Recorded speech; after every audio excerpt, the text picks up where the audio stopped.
Matapos ang matagal na paghihirap natin sa mainit na panahon, ngayon tuwing gabi medyo kumikidlat-kidlat na dito banda sa amin.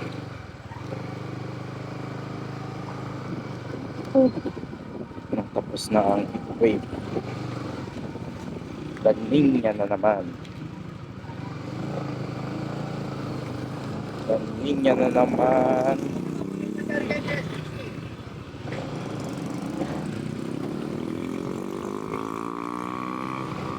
Papasok na ang panahon ng tag-ulan, kaya prepare na naman tayo palagi.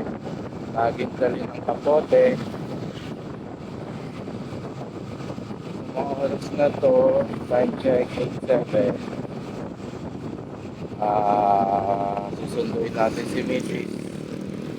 At sana hindi kami maabutan ng ulan. Dahil dito medyo makulimlim na.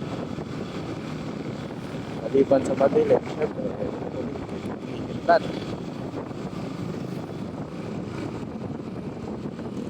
Ayan, sign na yan na papasok na tayo sa tag-ulan. Grabe. Init, lamig.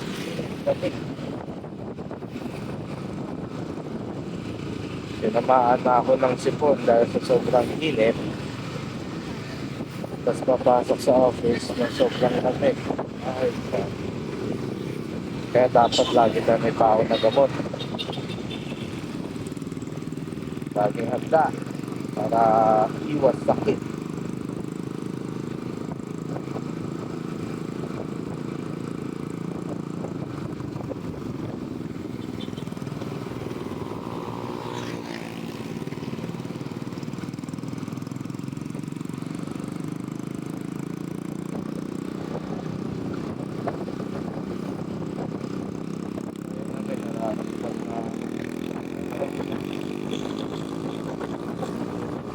Nararamdaman na akong kumakatak.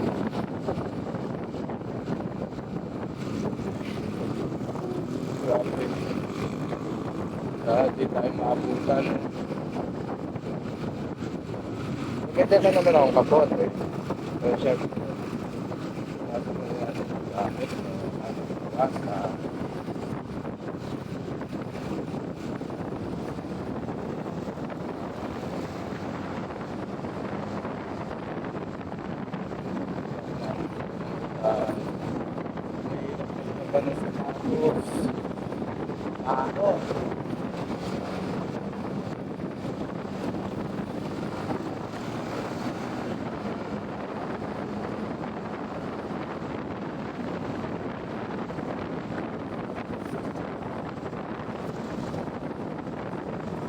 Lakas noon.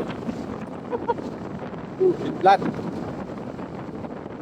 Ang ulan. Kaya sana pagkabas dito sa kanan namin. Ulan.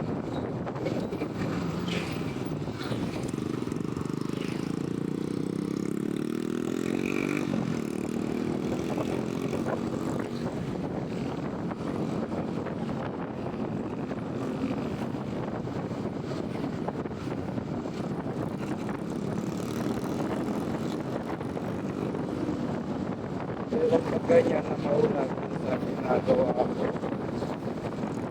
na ako nakakapuke, dinediretso ko na lang eh, kasi pagdating dun sa pag nalagpasan mo na yan, wala nang ulan, tuyo ka na.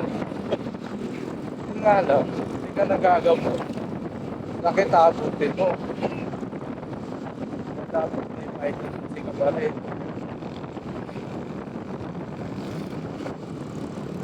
So, kala ko na diba sa bahay, vitamin C.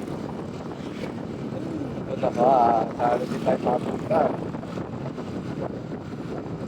Ay, dito muna pa yung gas, 58.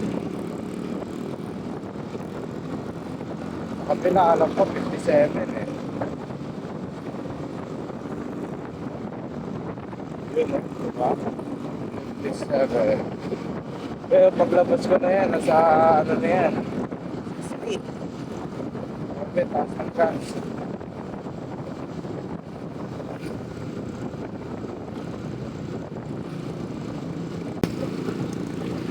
Sunod, upload ko naman yung review natin dito after ilang months na paggamit natin. Ito, nasa 3.7 na rin to. 3,774 yung Odo. Pagka 3 months sa 20.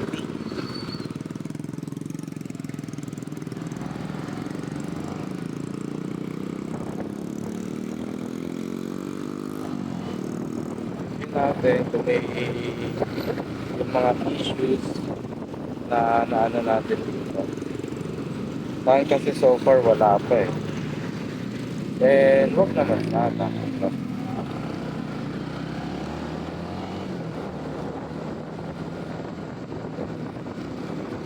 So lang light sa goods naman din siya.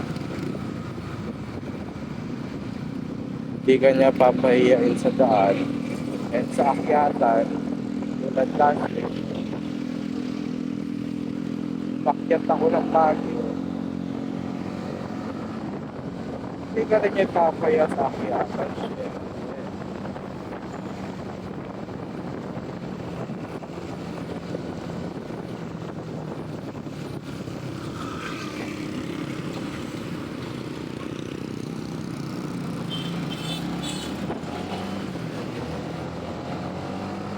Hindi ka niya papaya kasi riding position nito para sa akin is upright. So hindi ka talaga mangawit pagdating sa long ride. Ewan ko na lang sa mga ano, may angkas sa tulad ng OPR ko. Nakaramdam siya na discomfort sa long ride. Kasi ginawa namin tuloy-tuloy ng biyahe. Wala kami stopover eh. Kaya siya napagod. Pero isang opo kami, yun, wala kami angkas. Then sa mga hilig din ako pag gano'n, dito mo, long ride, ganyan, madalang. Mahilig ako pero madalang lang din nakakapag long rides, kaya madalang lang din nakakapag-upload.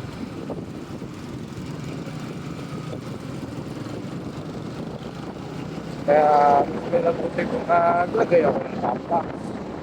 Pag bumabiyahe kami malayo na, gamit natin.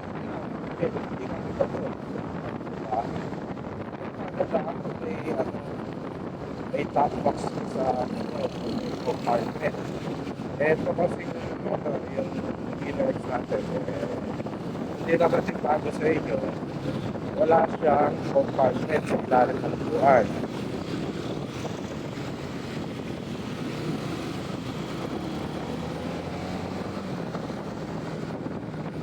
Bukas na ng upuan niya, doon nakalagay ang air filter at ang kanyang fuel tank. Kaya wala na siyang space para sa mga ibang gamit. So may maliit siya na lagayan, pero ang kakasya lang siguro papers, documents, o kaya yung tools na libre galing kay Honda. Sa akin kasi nakalagay kasi sa akin dito sa compartment ko sila doon ko ano yung mga tools. Dahil pagka-release ako ng motor, minsan nababasa din yung mga papel, kaya inalis ko yung papel, nilagay ko na lang sa compartment.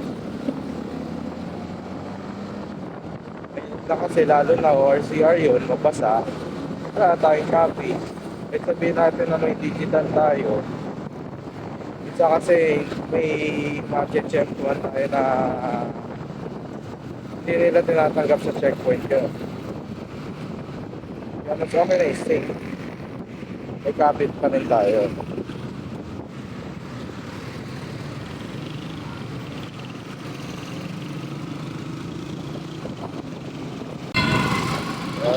Yun na, dito na lang tayo. Thank you guys sa mga nanonood. J Moto out.